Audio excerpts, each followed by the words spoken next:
Bismillahirrahmanirrahim. Assalamualaikum warahmatullahi wabarakatuh. Ketemu lagi dengan channel Inspirasi Usaha 70.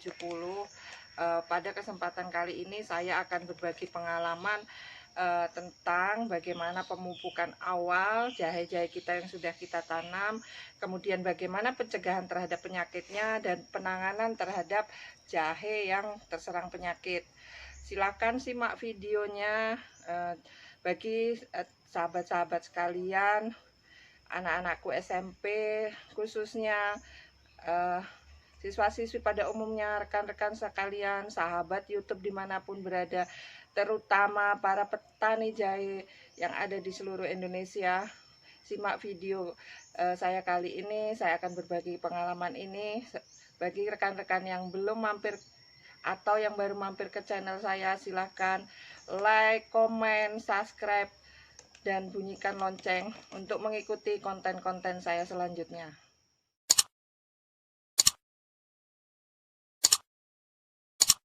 Kondisi jahe saya pada waktu itu saya buat konten tentang bagaimana menanam jahe dalam polybag. Inilah jahe saya yang sudah berumur 2 minggu yang kita tanam, tapi dari pembibitan yang berumur 1,5 bulan. Jadi ini jahe saya ini sudah berumur hampir 2 bulan. Kalau ini saya tanam 2 rimpang, yang satu saya tanam 1 rimpang.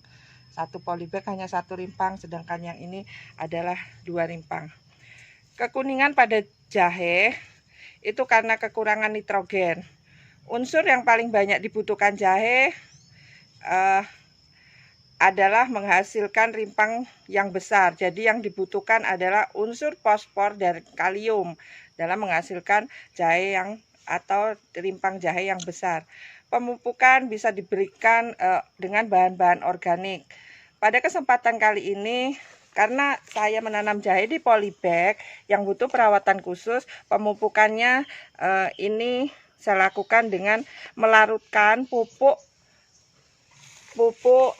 mutiara. Ini saya gunakan pupuk mutiara seperti ini.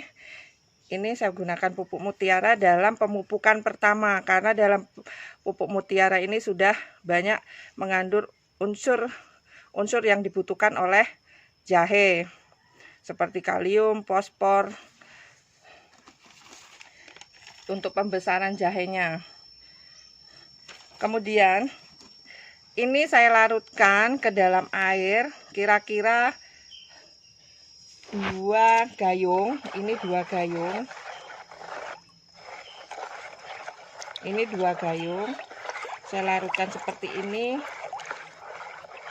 1 sendok pupuk mutiara.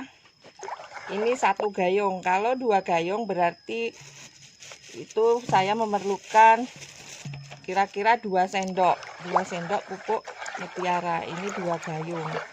Silahkan kalau untuk 1 tank bisa dikira-kira, misalnya lahannya lebar atau yang mau dipupuk.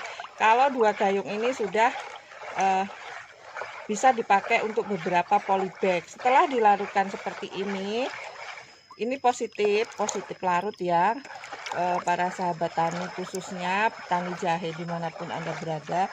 Ini sudah, kalau sudah larut, gampang saja kita siramkan pada jahe-jahe kita. Menyiramkannya seperti ini, gampang penyiramannya.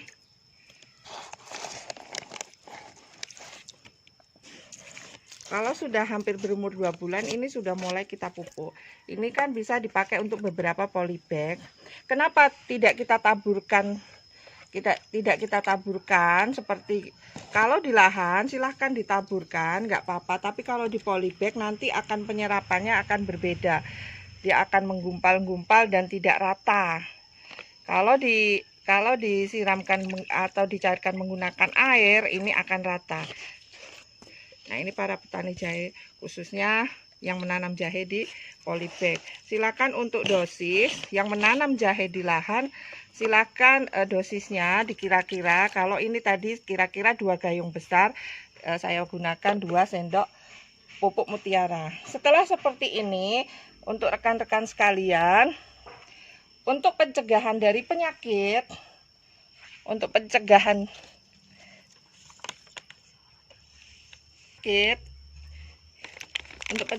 penyakit, saya menggunakan antrakol. Ini pencegahan dari penyakit. Saya menggunakan antrakol. Ini satu gayung besar air. Kita larutkan antrakol 1 sendok.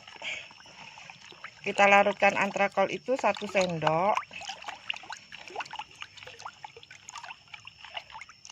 Ini 1 sendok antrakol.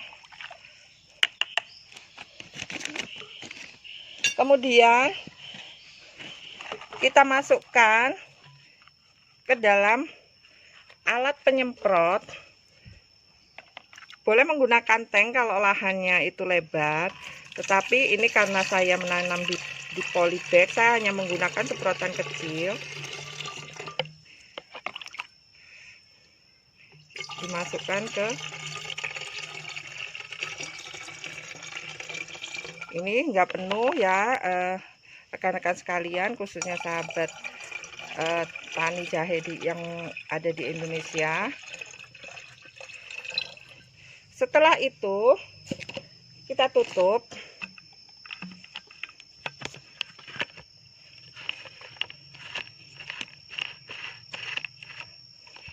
Kita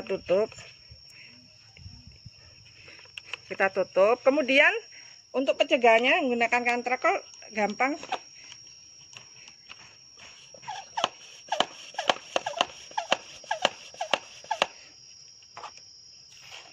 Tinggal kita semprotkan seperti ini.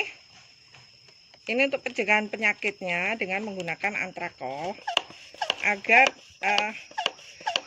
jahe kita tidak terserang penyakit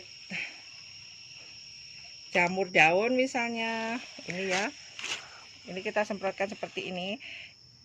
Ini jahe-jahe saya yang sudah berumur kira-kira 3,5 bulan, rimpangnya sudah banyak. Ini boleh juga karena ini sudah bagus pertumbuhannya, kita semprot juga agar tidak terserang penyakit jamur daun.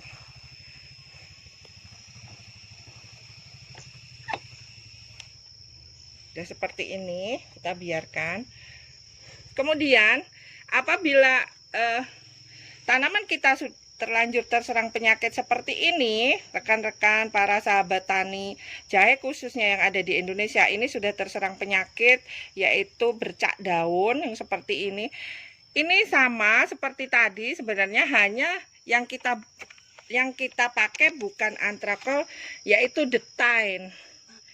Detain ini sama penggunaannya, dosisnya sama. Silahkan untuk para petani Indonesia dikira-kira kalau 1 tank itu berapa. Kalau saya gunakan itu tadi 1 gayung itu 1 sendok, boleh 2 gayung 1 sendok, tergantung penyakitnya sudah parah apa belum. Ini kalau untuk pengobatan yang seperti ini saya menggunakan detain. Ya, seperti ini. Ini karena sudah terserang penyakit yaitu bercak daun. Ini menggunakan detain. Sama, dilarutkan ke dalam air kemudian disemprotkan seperti pencegahan.